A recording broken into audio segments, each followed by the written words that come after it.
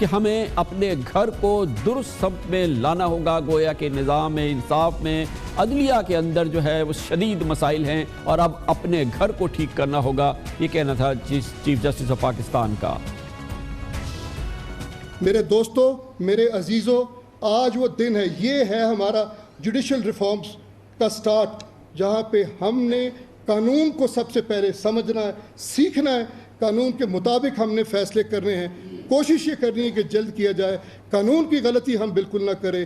ہمیں اپنے گھر کو، یہ وقت آ گیا ہے، چاہے میں ہوں یا کوئی اور ہو، یہ وقت آ گیا ہے کہ ہمیں اپنے گھر کو ان آرڈر لانا ہے. اگر آپ اپنے ہاؤس کو ان آرڈر نہیں لائیں گے، آپ لوگوں کو ایکسپیڈیشس جسٹس پرووائڈ نہیں کریں گے، لوگ بدظن ہوتے چلے جا رہے ہیں. اس شعبے سے برملا کہہ رہا ہوں. اس کے علاوہ چیف جسٹس نے انصاف میں تاکین کا بھی برملا اعتراف کیا ہے، جو کہ ہر اس پاکستانی کا مسئلہ ہے جس کو عدلیہ میں جانا پڑتا ہے، جسے نظام انصاف کے لیے، عدل کے لیے عدالت کا دروازہ کھٹکھٹانا پڑتا ہے. انہوں نے کہا کہ لوگوں کو 40 سال تک مقدمے بازی میں پھنسے رہنا پڑتا ہے اور اس کے ذمہ دار بطور چیف جسٹس وہ خود ہیں اور دیگر تمام جج صاحبان ہیں.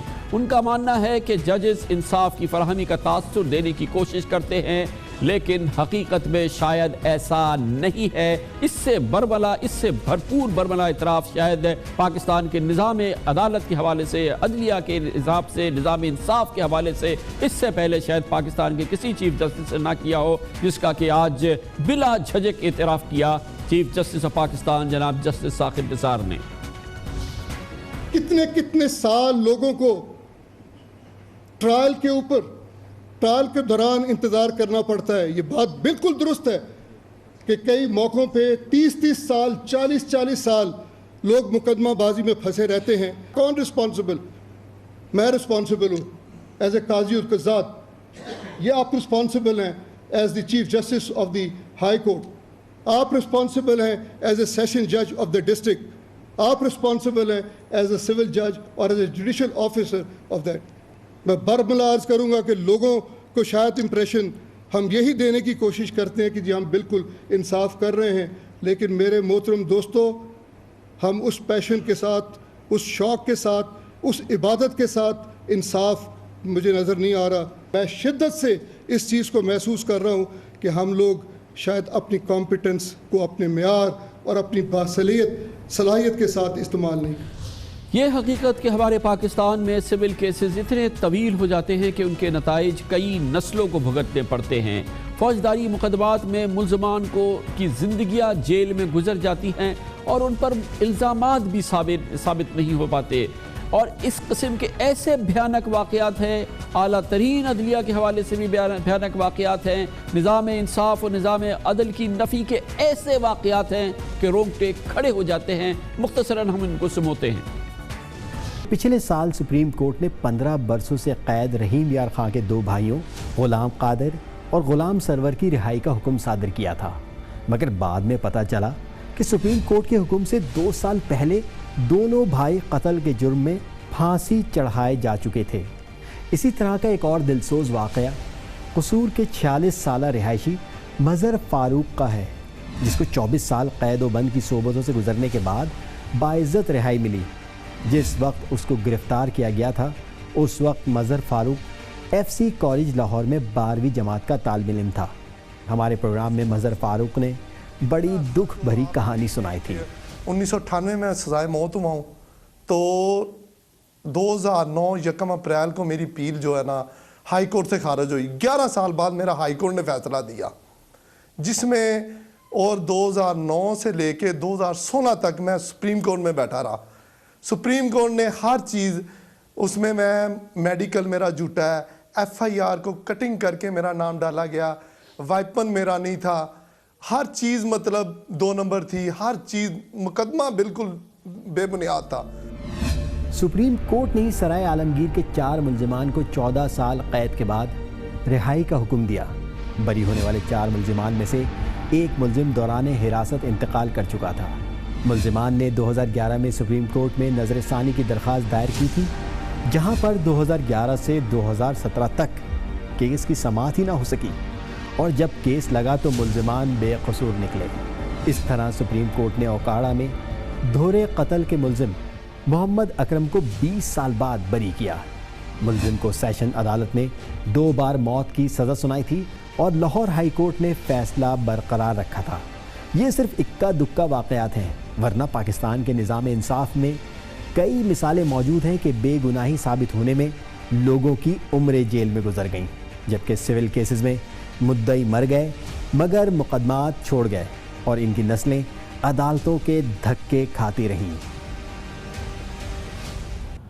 یہ ہے وہ مختصر سا بیک گراؤنڈ جو بنیاد بن سکا ہے آج چیف جسٹس آف پاکستان کے اس تاریخی اور برملا اعتراف کے پاکستان کے نظام انصاف اور پاکستان کی عدلیہ کی کیفیت کی حوالے سے۔ اس موضوع پر مزید بات کرتے ہیں، ہمارے ساتھ موجود ہیں ہمارے سینئر کورسپونڈنٹ عمران وسیم اور ہمارے ساتھ موجود ہیں حسنات ملک صاحب، ایکسپریس ٹریبیون سے تعلق ہے، اور دونوں یہ صحافی ہیں جو پاکستان کے نظام انصاف میں صبح شام کام کرتے ہیں، کور کرتے ہیں پاکستان کے عدالتی نظام کو، سپریم کورٹ آف پاکستان کو۔ بہت بہت شکریہ۔ حسنات، یہ بتائیے گا کہ جو ججز کے حوالے سے آج چیف جسٹس آف پاکستان نے اعتراف کیے ہیں اور بہت ہی برملا انہوں نے بالکل کے بات کی ہے، جس سے واضح طور پہ جو ایک عام پاکستانی سمجھتا ہے کہ ججز کا معیار بہت زیادہ خراب ہے۔ یہ ججز جو اپوائنٹ ہوتے ہیں چاہے نچلی عدالتیں کے ہوں، اس میں اعلیٰ عدلیہ کا یا عدالتی نظام کا اپنا براہ راست کتنا کردار ہوتا ہے کہ اس قسم کا اسٹف سامنے آتا ہے؟ نہیں، ہم یہ نہیں کہہ سکتے کہ نظام میں کوئی خرابی ہے۔ میرا خیال ہے نظام میں بہتری کی گنجائش ہے، جو میرا خیال ہے اب نئی جو نیشنل جوڈیشل کانفرنس ہونے جا رہی ہے 27 اپریل سے 29 اپریل، تو یہ ایک موضوع ہے کہ ججز کی اپوائنٹمنٹ کے طریقہ کار کو کیسے مزید بہتر کیا جائے، اور لیکن اس سے زیادہ بہتر یہ ہے کہ جو لا کالجز ہیں وہاں جو تعلیم کا معیار ہے اس کو بھی بہتر کیا جائے۔ تو چیف جسٹس آف پاکستان تقریباً 3 مہینے سے اس پوائنٹ پہ، اس چیز پہ بھی فوکس کر رہے ہیں کہ جو تعلیم، جو لا کالجز میں تعلیم کا معیار ہے وہ بھی بہتر کیا جائے اور ججز کی اپوائنٹمنٹ بھی بہتر کی جائے۔ لیکن اس سے کے ساتھ جو بڑا چیلنج ہے وہ سپیریئر جوڈیشری کی میں اپوائنٹمنٹ ہے۔ افتخار چوہدری صاحب نے تقریباً 100 سے زیادہ ججز کی اپوائنٹمنٹ کی، لیکن جو وکلاء ہیں یا بار کونسل ہیں وہ کہتی ہیں کہ گزشتہ 10 سال میں جو ججز کی اپوائنٹمنٹ ہوئی ہے اس میں جو معیار ہے وہ اس طرح نہیں ہے جو ماضی میں رکھا گیا، مگر اس کا تو پھر بڑا اثرات نظر آتے ہیں نا حسنات صاحب اس کے، تو اگر اس طرح سے ہوا ہے۔ عمران، آپ بتائیے گا کہ یہ جو اس وقت چیف جسٹس صاحب نے آج جس طرح سے اظہار کیا ہے اور جو انہوں نے بات کی ہے وہ نظام انصاف کے حوالے سے، جب وہ اس قسم کی تمام گفتگو کر رہے ہیں تو اپنے اوپر بہت بڑی ذمہ داری کا بوجھ لے رہے ہیں۔ انہوں نے خود بھی کہا کہ میں ذمہ دار ہوں۔ آپ کے خیال میں کیا واقعی اب وہ نظام عدلیہ کے نظام اور نظام انصاف کے ساتھ اتنے کمیٹڈ ہے؟ کیونکہ وہ ان کی کمٹمنٹ تو اب بہت زیادہ نظر آتی ہے انتظامی معاملات کے حوالے سے، وہ سو موٹو نوٹسز ہیں ان کے، بہت سارے انہوں نے میٹرز وہ لیے ہوئے ہیں ان کے پاس، تو اب ان کا ایک فوکس اگر نظام انصاف کی جانب کیسے برقرار رکھ سکیں گے وہ، اگر ان کی جو فوکس ہے اس میں بہت ساری دوسری چیزیں بھی شامل ہو گئی ہیں؟ دیکھیں کامران صاحب، جس عزم کا اظہار کر رہے ہیں چیف جسٹس ثاقب نثار کہ عدلیہ کا جو نظام ہے اس میں جوڈیشل ریفارم جو ہیں وہ متعارف کرائی جائیں گی، اور اس کا مقصد جو ہے وہ یہی ہے کہ لوگوں کو فوری انصاف مل سکے، جو سائلین کی مشکلات ہیں انصاف کے حصول میں ان کا ازالہ کیا جا سکے۔ لیکن یہ کوئی اتنا آسان کام نہیں ہے، انتہائی یہ کٹھن کام ہے۔ اس سے پہلے بھی اس طرح کی آس اور امید لوگوں نے لگائی تھی۔ جب 2009 میں عدلیہ بحال ہوئی تھی تو ایک جوڈیشل پالیسی 2009 بنائی گئی تھی جس کے تحت یہ طے ہوا تھا کہ کرمنل مقدمات کا جو فیصلہ ہے اس کی مدت متعین کر دی گئی تھی، اور اسی طرح سے سول مقدمات کے فیصلہ کرنے کی مدت کا تعین ہو گیا تھا۔ لیکن ہم نے یہ دیکھا کہ اس نیشنل جوڈیشل پالیسی کے بعد 2009 میں جو بنائی گئی سپریم کورٹ میں جو مقدمات تھے جو اس وقت 17 یا 18 ہزار تھے وہ بڑھ کر آج 38,000 ہو چکے ہیں۔ اور پھر جب عدلیہ بحالی کے بعد افتخار محمد چودھری ریٹائرڈ ہو گئے سابق چیف جسٹس آف پاکستان، تو اس کے بعد یہ آس اور امید زمین بوس ہو گئی۔ لیکن اب چیف جسٹس آف پاکستان نے اس عزم کا اظہار کیا ہے کہ وہ عدلیہ میں جوڈیشل ریفارم لے کے آئیں گے، لیکن اس کے لیے بھی باقاعدہ ایک میکانزم بنانا ہوگا، مختلف لانگ ٹرم، مڈ ٹرم اور شارٹ ٹرم جو ہے وہ پالیسی بنانا ہوگی، کیونکہ اگر جب تک جوڈیشل ریفارم کے حوالے سے اس کی کوئی چیف جسٹس صاحب نے بہت ہی بھرپور اس میں گفتگو کی ہے، گفتگو بہت بھرپور ہے. حسرات اس کی کوئی بگننگ ہمیں نظر آ رہی ہے کہ اس کی بنیاد رکھ رہے ہوں، ستون بن رہے ہوں جس میں کہ نظام انصاف کی اصلاحات کا ایک ہمیں نقشہ نظر آ رہا ہو؟ کچھ ایسی چیز نظر آ رہی ہے چیف جسٹس صاحب کر رہے ہیں؟ جی بالکل کامران صاحب، لا اینڈ جسٹس کمیشن میں کافی، جس کے سربراہ چیف جسٹس آف پاکستان ہے، اس میں کافی کام ہو رہا ہے. نیشنل جو جوڈیشل کانفرنس ہے جس میں پاکستان کے تمام ججز کو مدعو کیا گیا ہے، 27 اپریل سے 29 اپریل میں ہے، اپریل 3 دن جو ہے یہ کانفرنس ہوگی. اس کانفرنس کا مقصد یہ ہے کہ جو یہ نظام انصاف ہے اس کو کیسے بہتر کیا جائے. ہمیں بتایا گیا ہے کہ تقریباً مختلف سٹیک ہولڈرز کی طرف سے 100 سے زیادہ تقریباً ریسرچ پیپر جو ہیں وہ موصول ہو چکے ہیں لا اینڈ جسٹس کمیشن، اور وہ اس کی شارٹ لسٹنگ کی جا رہی ہے کہ اس کو کہ ان ٹاپک کو کن ٹاپک پہ زیادہ فوکس کر کے ان پہ پھر باقاعدہ ایک پالیسی جو ہے وہ اس مرتب کی جائے.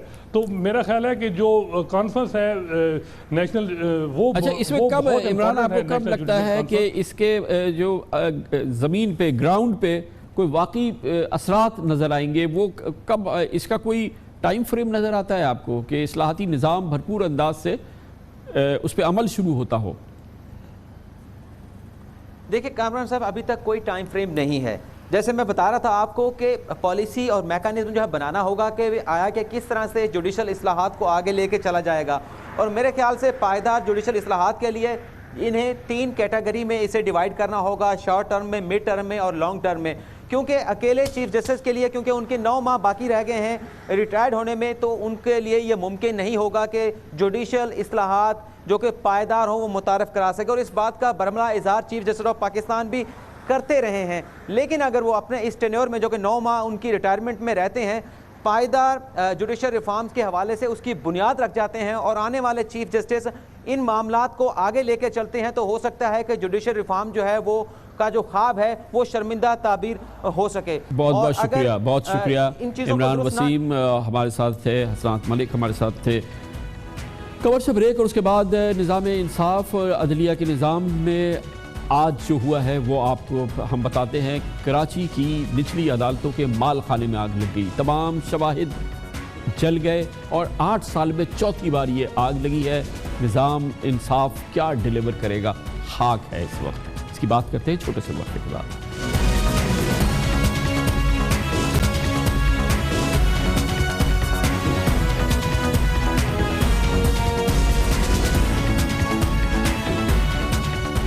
وقفے سے قبل ہم ملک میں نظام انصاف کی دگرگوں صورتحال کی بات کر رہے تھے اور اس میں چیف جسٹس آف پاکستان کا جو کہنا ہے وہ آپ کے سامنے تھا. اس کی روشنی میں ہم دیکھ سکتے ہیں کہ پاکستان میں نظام انصاف اس وقت کہہ سکتے ہیں کہ ابتلا کا شکار ہے. ملک میں عوام کی جانب سے فوری انصاف کی امیدیں کیا خاک میں لائیں گی، کیا رنگ لائیں گی، جب مقدمات کے ثبوت اور کیس پراپرٹیز ہی محفوظ رکھنے کی کوئی گارنٹی نہیں ہے. یہ ہے پاکستان کے عدالتی نظام کا ایک اور انتہائی کشیدہ پہلو جو آج نظر آیا ہے. اور اس کی اطلاعی کل رات 2:30 بجے جب کراچی سٹی کورٹ میں یعنی کہ نچلی عدالتوں کے تاریخی مال خانے میں ایک بار پھر آگ لگ گئی، جس کی پولیس کو بھی اس وقت اطلاع ہوئی جب مال خانے میں موجود دستی بم پھٹنے سے پورے علاقے میں دھماکوں سے لرز اٹھے اور آگ کی شدت کے باعث مال خانے کی چھت ہی گر گئی. سب سے اہم بات یہ ہے کہ گزشتہ 8 سال کے دوران کراچی کی نچلی عدالتوں کے مال خانے میں رات کے اندھیرے میں لگنے والی یہ 4تھی آگ تھی. 4تھی بار مال خانے کو آگ نے ضائع کر دیا اور یہاں پہ موجود ریکارڈ راکھ ہو گیا. مال خانے میں ضلع منیر کے علاوہ کراچی کے 5 اضلاع میں چلنے والے ہزاروں مقدمات کی کیس پراپرٹیز موجود تھی، مگر اب ان کیسز کے دستاویزی شواہد جل کر راکھ ہو گئے ہیں. اسلحہ ناکارہ ہو گیا ہے اور منشیات خاکستر ہو گئی ہیں، جبکہ سونے چاندی کے زیورات پگھل گئے ہیں. 3 بار پہلے آگ لگنے کے باوجود اس مال خانے کے اطراف میں CCTV کیمرے نہیں تھے. بس مال خانے کو باہر سے تالا لگا ہوا تھا، کہنے کو یہ مال خانہ تھا اور یہ اندر اس میں ہر کچھ عرصے کے بعد کیوں آگ لگ جاتی ہے، نہ پہلے اس کا تعین ہوا، نہ جانے اب بھی اس کا تعین ہو پائے گا یا نہیں. یہ پوری صورتحال میں اب کیس پراپرٹی نہ ہونے کی وجہ سے کرمنل اور سول کیسز کے فیصلوں پر اثر پڑے گا. پروسیکیوشن مقدمات کیسے ثابت کرے گی جس کی وجہ سے چوری چکاری کے ملزمان ہی نہیں بلکہ سنگین جرائم میں ملوث دہشت گردوں کو بھی فائدہ ہو سکتا ہے۔ یہ ہے نظام انصاف کا ایک اور پہلو جو کہ آج ایک بار پھر دیکھنے میں آیا۔ کراچی کی نچلی عدالتوں کے مال خانے میں 8 سال میں چوتھی بار آگ لگ گئی اور تمام ریکارڈ ضائع ہو گیا۔ اس موضوع میں بات کرتے ہیں، ہمارے ساتھ موجود ہے جناب حیدر امام رضوی، پریزیڈنٹ ہے کراچی بار ایسوسی ایشن کے۔ رضوی صاحب ذرا بتائیے گا کہ کیا اہمیت ہے، ایک بار پھر اگر مال خانے میں آگ لگ گئی ہے تو چلنے والے مقدمات جن سے متعلق یہ مال خانہ تھا جس کا یہ ریکارڈ موجود تھا، اس کے کیا اثرات ہوں گے؟ کامران صاحب، سب سے پہلے تو یہ کہ یہ آپ نے جیسے فرمایا کہ چوتھی بار آنکھ لگی ہے پچھلے 5 سالوں میں، اور ہر مرتبہ کراچی بار ایسوسی ایشن نے ان کو بارہا ریکویسٹ کی کہ آپ یہ مال خانہ یہاں سے کسی محفوظ مقام پہ منتقل کریں۔ جس بلڈنگ میں یہ مال خانہ ہے وہ ہیریٹیج پراپرٹی ہے۔ اس پراپرٹی کے اندر اس کی جو حالت تھی، جس طریقے سے اس مال خانے کو رکھا گیا تھا، وہ دیکھنے سے تعلق رکھتی تھی، اور میں یہ سمجھتا ہوں کہ آج جس طریقے سے اس مال خانے کی تباہی کے بعد جو کیس پراپرٹی ضائع ہو گئی ہیں، اس کا براہ راست فائدہ ان ہزاروں کی تعداد میں ایکیوز کو پہنچے گا جو مختلف مقدمات میں سنگین نوعیت کے ملوث تھے، اور جو جسٹس ڈینائی ہوگا وہ بیسکلی آپ کے اس غریب طبقے کو ہوگا جو ان کورٹس پہ اپروچ کرا ہوا تھا، جو کمپلیننٹس تھے، اور آج پروسیکیوشن کو اپنا کیس اسٹیبلش کرنے میں انتہائی دشواری ہوگی۔ رضوی صاحب، یہ تو بہت ہی پوزیشن کے آنے کے بعد، جیسا کہ ہم اندازہ لگا رہے تھے، بہت ہی سنگین یہ بات ہے، اور پھر 8 سال میں چوتھی بار مال خانے میں آگ لگ گئی۔ اس کا نظام کس کے پاس ہوتا ہے؟ ان نچلی عدالتوں کا، سٹی کورٹ کا نظام کون سا محکمہ، کون سا ادارہ چلاتا ہے؟ دیکھیں جی، اس کو عام طور پہ پولیس کا ڈپارٹمنٹ کرتا ہے، ایس ایس پی جو ہوتے ہیں کنسرن وہ اس کو انچارج ہوتے ہیں، اور اس کے علاوہ یہاں پر ڈپیوٹ ہوتے ہیں ہر وقت گارڈز وغیرہ بھی جو ان کو اس کی دیکھ بھال کر رہے ہوتے ہیں، اس کو مینٹین کر رہے ہوتے ہیں۔ لیکن بڑی افسوسناک صورتحال تھی اس میں، اس سے پہلے بھی بے ضابطگیاں بھی آتی رہیں کہ ادھر سے مختلف قسم کے جو اسلحہ اور دیگر چیزیں تھیں وہ مختلف مجسٹریٹس نے تھانوں میں ریڈ کر کے پکڑی کہ وہ کیس پراپرٹی جب ڈسپوز آف ہونے کا آرڈر ہوتا تھا اس وقت اس پراپرٹی کو بیچا جا رہا ہوتا تھا۔ دوسری جو اہم چیز تھی کہ 4 مرتبہ جب آگ لگی تو 2014 میں اس وقت کے صدر کراچی بار بیرسٹر صلاح الدین احمد نے ایک خط لکھا تھا آئی جی صاحب کو کہ اس مال خانے کو کسی محفوظ جگہ پہ منتقل کیا جائے، کیونکہ اس سے ہزاروں آنے والے سائلین کی جانوں کو خطرہ ہے، وکلا کی جانوں کو خطرہ ہے، کیونکہ اس میں بہت زیادہ ایکسپلوسو موجود ہے۔ دوسری چیز یہ کہی تھی کہ اس کے اندر جو ریکوائرمنٹس ہوتی ہے انٹرنیشنل اسٹینڈرڈ کی کسی مال خانے کو جس میں اتنی سنگین نوعیت کا مٹیریل پڑا ہوا ہو، جس میں اتنی حساس نوعیت کے کا اسلحہ پڑا ہوا ہو، اس کے لیے اس کو مینٹین کیا جائے، لیکن اس پہ کبھی بھی کام دھرا نہیں کیا۔ اچھا، یہ بتائیے گا کہ یہ منسلکہ جو ہے یہ متعلقہ عدالتی ریکارڈ ہے، کیونکہ یہ عدالت میں پیش ہوا، عدالت میں پیش ہونا ہے، عدالت سے اس کا تعلق ہے۔ عدالتی نظام کا اس سے کوئی تعلق نہیں، اس مال خانے کی صحت سے، اس مال خانے سے عدالتی نظام کا کوئی تعلق نہیں ہے؟ نہیں، میں سمجھتا ہوں کہ اب جب کیونکہ اتنا ماشاءاللہ سے جوڈیشل ایکٹیویزم بھی عروج پر ہے، تو ظاہر بات ہے جب گاہے بگاہے یہ باتیں آتی رہی ہیں اور عدالتی اصلاحات کی باتیں کی جاتی تھی، تو یہ مال خانہ بھی ڈیفینیٹلی اگر یہ اس پہ توجہ دی جاتی اور اس پہ ہماری عدالتی نظام کو سامنے رکھتے ہوئے بات کی جاتی کہ یہ پروسیکیوشن کا بہت امپورٹنٹ پیس آف ایویڈنس ہے، تو اس کو ہماری عدلیہ کو بھی دیکھنا چاہیے تھا۔ میں صرف ایک ادارے کی طرف نہیں بات کروں گا کہ پولیس ڈپارٹمنٹ کو ہر چیز کا ذمہ دار ٹھہرا دیا جائے۔ میں یہ سمجھتا ہوں کہ ہم ہر چیز کے لیے جگہ حاصل کر سکتے ہیں، اور کوئی مسئلہ نہیں تھا۔ آج یہ بیسکلی اگر اس پہ بھی بات کی جاتی کہ وہاں ایک پراپر مال خانہ بنا دیا جاتا، تو آج آرٹیکل 10A جو رائٹ ٹو فیئر ٹرائل ہے، جس سے ڈپرائیو ہوں گے کمپلیننٹس، جو غریب لٹیگنٹس ڈپرائیو ہوں گے، جن کے ساتھ ظلم و ستم ہوا، ڈکیتیوں کی وارداتیں ہوئیں، جن کے سونا، جن کا پیسہ وہاں پہ رکھا ہوا تھا اس مال خانے میں جو جل کے خاستر ہو گیا، وہ کہاں کلیم کرنے جائیں گے؟ کون سی حکومت یہ پیسہ ان کو پرووائڈ کرے گی، اور کس طریقے سے ان کو کمپنسیٹ کیا جائے گا جو کیس پراپرٹیز تھی جب ان کو کبھی واپس نہیں ملیں گی؟ اور جو لوگ چھوٹ جائیں گے، جن کو رعایت ملے گی ایویڈنس لوز ہونے کی صورت میں، ضائع ہونے کی صورت میں، اس کا کون ذمہ دار ہوگا؟ بہت بہت شکریہ جناب حیدر امام رضوی، کراچی بار ایسوسی ایشن کے سربراہ۔ آپ نے سن لیا رضوی صاحب کی بات سے کتنا بڑا نقصان ہوا ہے، کتنا بڑا یہ ایونٹ ہے، بہت ہی سیریس بات ہے۔ کراچی کی نچلی عدالتوں کا مال خانہ 8 سال میں چوتھی بار جل کے راکھ ہو گیا ہے، اور اس کے ساتھ متعلقہ ریکارڈ، کرمنل کیسز کا ریکارڈ، ایک بہت بڑا یہ ایک بحران ہے جو کہ ایک بار پھر پیدا ہوا ہے۔ خبر سے بریک اور اس کے بعد ذکر کریں گے کراچی والے 8 آنسو رو رہے ہیں. وجہ یہ ہے کہ شدید گرمیاں ہیں اور اس شہر میں لوڈ شیڈنگ نہیں ہوتی تھی اور اب 8 گھنٹے لوڈ شیڈنگ ہو رہی ہے. کراچی الیکٹرک اور سوئی سدرن گیس کے درمیان ایک چپخلش جاری ہے اور نقصان پورے شہر کا ہو رہا ہے, مگر وفاق میں نہ صوبے میں کوئی پوچھنے والا ہے اس شہر کا, ویسے بھی کوئی نہیں ہے. اس کی بات کرتے ہیں چھوٹے سے وقفے کے بعد. کراچی میں وقت سے پہلے شدید گرمی کا آغاز ہو گیا ہے اور کراچی والوں کے لیے مصیبت کا آغاز ہو گیا ہے, کیونکہ وہ شہر ہے جہاں پہ لوڈ شیڈنگ نہیں ہوتی تھی اور غضب کی لوڈ شیڈنگ شروع ہو گئی ہے. آج کل کراچی میں تقریباً 6 سے 8 گھنٹے کی لوڈ شیڈنگ ہو رہی ہے. امتحانات ہو رہے ہیں, لاکھوں طلبہ اور گھریلو خواتین سمیت عام شہری بری طرح سے پریشان ہو گیا ہے. اور اس پوری صورتحال کی بنیادی وجہ یہ بتائی جاتی ہے کہ بجلی سے منسلک 2 بڑے اداروں کی آپسی چپخلش. ایک جانب ہے سوئی سدرن گیس کمپنی, دوسری جانب کے الیکٹرک جو کراچی میں بجلی پیدا کرنے اور ڈسٹریبیوٹ کرنے کی ذمہ دار ہے. اس پوری صورتحال کی وجہ بنیادی طور پہ وہ وجہ ہے جو کہ پورے پاکستان کا مسئلہ ہے. پورے پاکستان میں گردشی قرضوں نے پورے پاکستان کے اس انرجی نظام کو اپنی جکڑ میں لیا ہوا ہے. ان گردشوں قرضوں کی تعداد اب 925 ارب روپے ہو چکے ہیں. ایک کمپنی کو دوسرے کے پیسے دینے ہیں, دوسرے کو کسی اور کے دینے ہیں, کسی کو کسی اور سے لینے ہیں. اسی قصے کو کراچی کے شہریوں کے لیے, جو کہ کراچی ایک لگتا یہ ہے کہ یتیمیت کا شکار شہر نظر آتا ہے, اس پورے گردشی قرضے کے ماحول نے کراچی کو اپنی جکڑ میں لے لیا ہے. کیونکہ سوئی سدرن گیس نے فیصلہ کیا ہے کہ وہ کے الیکٹرک کو مطلوبہ مقدار میں گیس جو کہ اس سے پہلے وہ فراہم کرتی تھی وہ نہیں دے گی, اور اس نے بڑی تعداد میں کمی کر دی ہے. اس کے ساتھ ہی جیسے ہی یہ گیس کم کی گئی ہے, کراچی میں بجلی کی پیداوار میں تقریباً 600 میگا واٹ کی کمی آئی ہے, اور جس کے بعد کراچی میں اس وقت تباہی کا منظر ہے جو دیکھنے میں آ رہا ہے. کے الیکٹرک کہتی ہے کہ اس نے پچھلے 5 سال کے دوران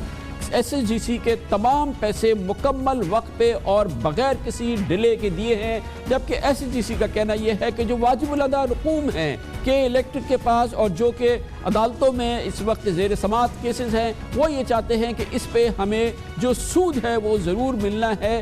اس کے لیے آپ ابھی نہ دیں لیکن ہمیں کمٹمنٹ کر لیں. اور کے الیکٹرک کا کہنا یہ ہے کہ ایسا ہم نہیں کر سکتے کیونکہ یہ معاملہ اس وقت کورٹ پہ ہے. یہ آپسی چپخلش ہے اور کراچی والے اس میں بری طرح سے پس گئے ہیں. اس کی پوری بات کرتے ہیں. اس کے لیے ہمارے ساتھ موجود ہیں آج کراچی الیکٹرک کے چیف ایگزیکٹو آفیسر جناب طیب ترین, اور ہمارے ساتھ ہیں شہباز اسلام جو کہ ترجمان ہیں سوئی سدرن گیس کمپنی کے. طیب ترین صاحب, یہ بتائیے گا کہ کیا وجہ ہے یہ جو کراچی کی جو تباہی ہے؟ یہ بات تو ہم نے بتا دی کہ ایس ایس جی سی اپنی مطلوبہ گیس جو ہے وہ آپ کو جو تھی وہ فراہم نہیں کر رہی. آپ سے پہلے میں ایس ایس جی سی سے پوچھ لیتا ہوں. شہباز اسلام صاحب, آپ بتائیے گا کہ جو کچھ میں نے بتایا اس میں مسئلہ کہاں ہے, کہاں آپ کو بات جو ہے وہ اس کو فردر کلیریفائی کرنی ہے؟ دیکھیں, اس میں سب سے پہلے تو یہ سمجھنے کی ضرورت ہے کہ جو آپ نے کہا کہ اوور ڈیوز اماؤنٹ ہے اس کا اصل مسئلہ ہے, اس کا اصل مسئلہ نہیں ہے. اصل مسئلہ, سب سے بڑا جو مسئلہ ہے وہ ہے کہ ہمارے پاس گیس کی شارٹیج ہوئی ہے over the last few years. کوئی 1000 کے برابر 1000 MMCFD گیس ہمیں سپلائی, چونکہ پیچھے گیس فیلڈ ڈپلیٹ ہوئی ہے تو کوئی 1000 کے برابر وہاں کمی آئی ہے, اور کوئی صرف 40 کے برابر ڈومیسٹک کسٹمرز بڑھے ہیں. تو یہ کوئی 140 کا فرق آ رہا ہے کہ 1280 سے 1180 ہوا ہے, 100 ادھر اور 40 ادھر, تو 180 کا تو سیدھا 140 کا تو سیدھا یہ فرق آ گیا. ہمیں ابھی کوئی 250 کے برابر ڈیفیسٹ ہے جس کو ہم لوڈ مینیج کرتے ہیں, اور یہ لوڈ مینیج جو ہمیں گورنمنٹ آف پاکستان نے بتایا ہوا ہے جس کے حساب سے ہم کرتے ہیں, اس میں سب سے پہلے ہمیں اپنے ڈومیسٹک کسٹمرز کو دینا ہوتا ہے. اس کے بعد جو ہمارے کنٹریکچوئل اگریمنٹ جن کسٹمرز کے ساتھ ہوا ہے ان کو ہم دیتے ہیں.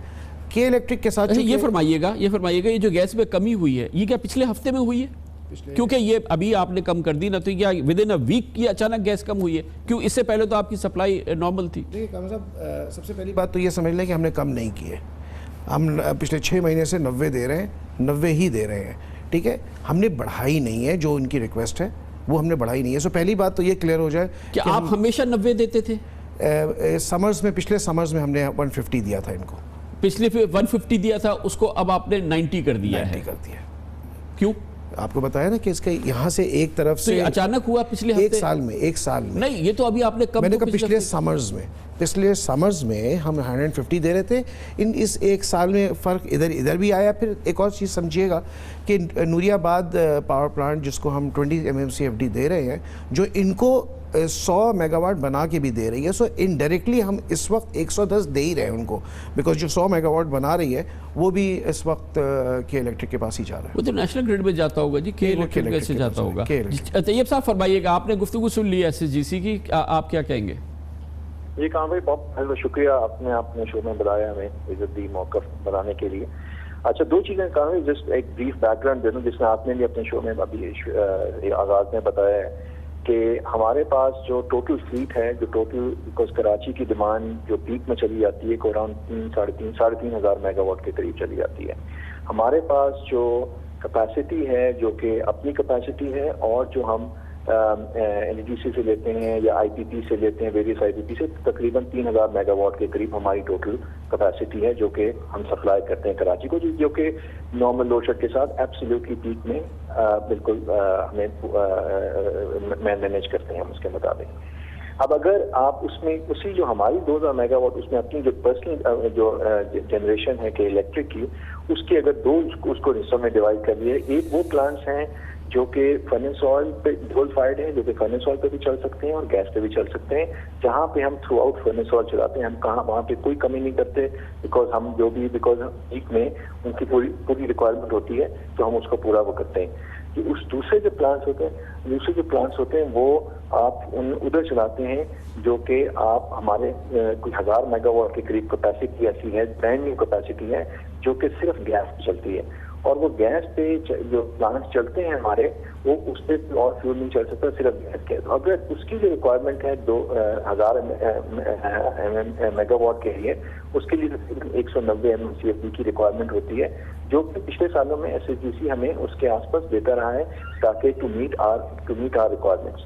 اب اس میں اگر جو اس وقت اگر دیکھا جائے 90 ان کی بات جو صحیح ہے، جو ونٹر میں ہماری ریکوائرمنٹ ہوتی ہے 90-100 کے قریب ہوتی ہے، 110 تک ہم جاتے ہیں تاکہ ہمارے گیس فائر پلانٹ چل سکیں، اور ہم فیول کی بھی چلا کے بھی ڈیمانڈ آدھی ہوتی ہے 1700-1800 کے قریب ہوتی ہے، تو ہمارا پورا وہ سلسلہ چل جاتا ہے.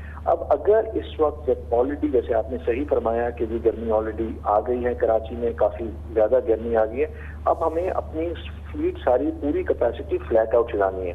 تو اگر جیسے SSGC سے ہمیں جو پہلے پچھلے سالوں میں 150, 160, 170 تک ملے، پچھلے سال ایک اراؤنڈ 160 کے قریب ایوریج ملی ہے ہمیں اس اپریل کے مہینے میں.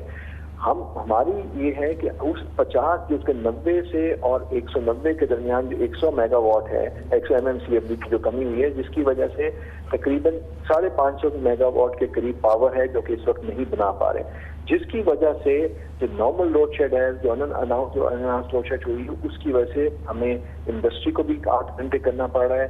ہمیں اس کی وجہ سے جو لو لاس ایریا ان کو بھی لوڈ شیڈ کر رہے ہیں.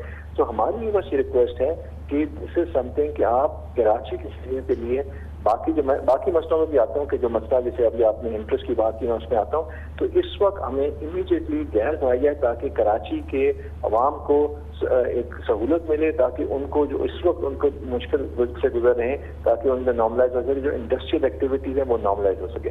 دوسری کام بھائی یہ بات کی آپ نے جس طریقے سے اپنے شروع میں کہا، جو انٹرسٹ کی بات ہے، جو اوور آل ویوز کی بات ہے، ایک ہم اوور آل جو ہمارے بھی ریسیویبلز ہیں، ہمارے ٹیبلز بھی ہیں، جو SSGC کے ریسیویبلز بھی ہیں، ہمارے بھی اگر دیکھا جائے ہم نے اپارٹ فرام کہ ہمیں ٹائم پہ نہیں ملے، ہم ٹائم پہ لوگوں کو دیکھ رہے ہیں. ہم نے SSGC کو بھی پچھلے 5 سال میں 1 دن ڈیلے پیمنٹ نہیں کی، بلکہ ہم نے 12 ارب روپے اوپر دیے. بٹ یہ بھی ہماری رسپانسبلٹی، ہم کوئی احسان نہیں کر رہے ان پہ، یہ ہماری رسپانسبلٹی، اور ہم نے پورے پیسے دیے. اور ہم نے اس کے بعد ان کا جو ایشو ہے جو کہ سب جوڈیس ہے، جو کہ کورٹ میں ہے انٹرسٹ پہ، اگر انٹرسٹ پہ دیکھا جائے وہ دونوں سائڈ پہ ہے، بیکاز ہمیں بھی جو ہمارے ریسیورز ہیں گورنمنٹ ریلیٹڈ اینٹیٹی سے وی شوڈ بی اور آر ریکویسٹ ہے کہ ہمیں بھی اس پہ انٹرسٹ ملنا چاہیے. So it should. اچھا میری یہ سمجھ میں نہیں آ رہا، ایک میں سوری پورے کوئی ایک جس بات کر لوں سوری، اس کے بعد دوسری جو بات ہے نا بھائی، ایز فار ایز اگر دوسری سائڈ پہ دیکھیں KWSP نے ہمیں تقریباً